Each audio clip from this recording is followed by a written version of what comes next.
கண் திறக்க கணபதி கோயில் மணி ஒலிக்க மத்தள மேளங்கள் இசை முழங்க மால்வர்கள் தந்தையும் காட்சி கண்டோம்.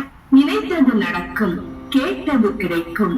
பரமக்குறிச்சி ஐயனார் நகரில் அருள் பாலித்துக் கொண்டிருக்கும் அருள்மிகு ஸ்ரீ முத்தாரம்மன் திருக்கோயிலில் அருள் தரும் மணியோசை.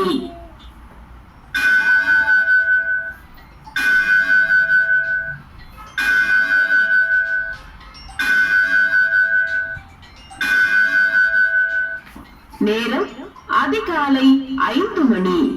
இன்று மே மாதம் 2ஆம் தேதி வெள்ளிக்கிழமை. விஸ்வாச வருடம் உத்தராயணம். சித்திரை மாதம் 19ஆம் தேதி. மேல் நோக்கு நாள். திதி காலை 9:15 மணி வரை பஞ்சமி. பின்பு வளர்பிறை சஷ்டி. நட்சத்திரம் பிற்பகல் 1:04 மணி வரை திருவாதிரை. பின்பு புனர்பூசம். சஷ்டி விரதம். ஆதி சங்கரர் ஜெயந்தி.